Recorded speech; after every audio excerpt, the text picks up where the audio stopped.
And it's interesting because it turns out we can be a very, very judgmental people. Sometimes we're judgmental about ourselves.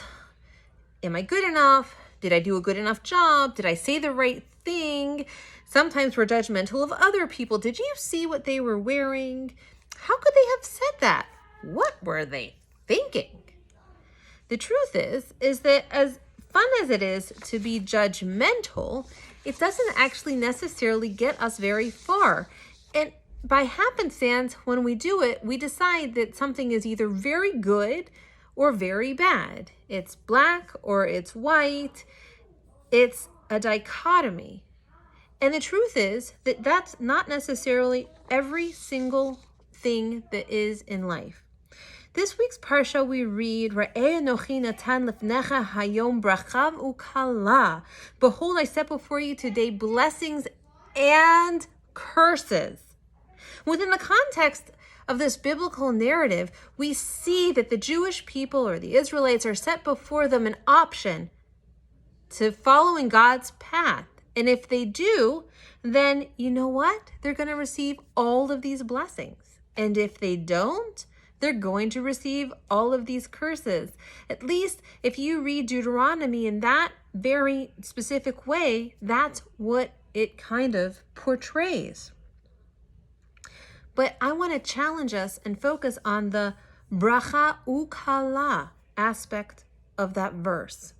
That there's a preferential idea that there's an or in life that's often associated, especially with Parsha Re'ah and when it coincides with Rosh Chodesh Elul. But I think if we were to read it, rather that God provides us a life full of ands, blessings and curses, recognizing that, well, it's easy to pass judgment both on ourselves and on others. The truth is that if we looked at our life as full of blessings and full of curses, maybe we could experience true gratitude for the blessings that we have and also not see the curses for being so hard and harsh.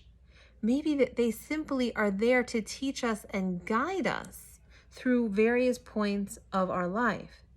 Perhaps we can choose to live not quite so dualistically, but perhaps we can choose to live a little bit more in the gray.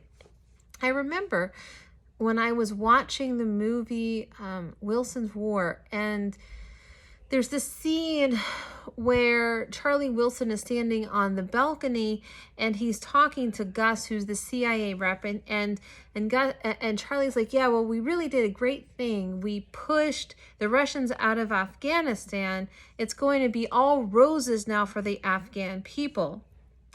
And Gus responds by citing a story which I looked up and learned later, by sharing that there once was a farmer and his son who had a beloved horse who helped them earn money. Well, one day this horse got up and ran away, and the family was devastated. How are they going to make money? And the neighbor came along and said, "Ach, what terrible luck you must have." The farmer replied, "Maybe so, maybe not." A few days later, the horse returned with a bunch of wild horses with him. Leading the way, the neighbor came over and shouted, "Your horse has returned and brought you several horses home. What great luck you must have." And the farmer replied, "Maybe so, maybe not." Later that week, the farmer's son was trying to break in one of those very same horses, and she threw him to the ground and he broke his leg. And the neighbor cried out, "Your son has broken his leg. What terrible luck." And the farmer says, "Maybe so, maybe not." A few weeks later, a soldier from the National Army marches through town, recruiting all of the young boys into the army. They did not take the farmer's son, though, because the farmer's son had a broken leg. And the neighbor shouted, "Your boy is spared. What tremendous luck." And the farmer says, "Maybe so, maybe not." I think for me, this story and that verse, or that the way I'm choosing to read that verse in Deuteronomy of throwing in the and, reminds me that all things in life can be seen as an opportunity. They can be seen as a curse, and they can be seen as a blessing. But the biggest lesson in doing so and choosing to see it as a gift is that there's a certain level of acceptance that happens. The farmer wasn't trying to look back at his neighbor and say, maybe so, maybe not. I think what the farmer was truly attempting to do was accept what was happening to him. The horse ran away. He'd have to find a new path to make a living. The horse came back.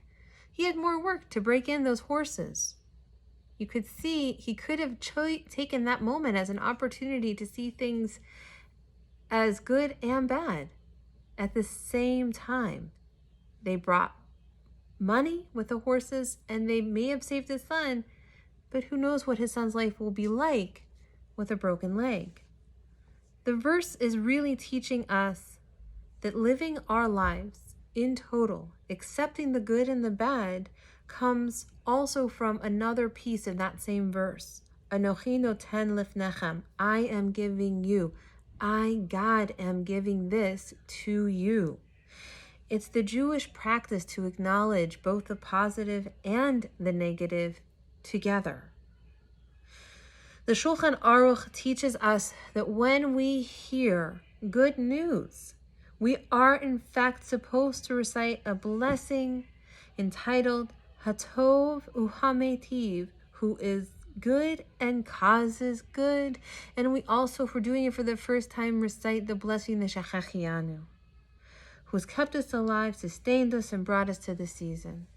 If something bad happens, if somebody dies, we cite a negative prayer, what could be negative, in the sense that Dayan Ha'emet, who is the true judge, because it's ultimately God who is making that judgment happen. It's not our place to decide it's good, it's bad, it's up, it's down. It's our place to sit there and say, thank you, God, for all, for the good and for the bad, for the blessings in our life and the things that we go through and the suffering that we experience. I want to have you guys think of life in one other little cosmic way. On one sense, life could be described as full of moments. The common estimate is that each of these moments in psychology take about 3 seconds, suggesting that people have about 20,000 moments in any waking day and upwards of 500 million moments in the average 70-year lifespan. And the question I'll leave you today is, how do you want to look at those moments? Will you focus in on them? Will you see them as blessings? Will you see them as curses? Or will you see them as an and?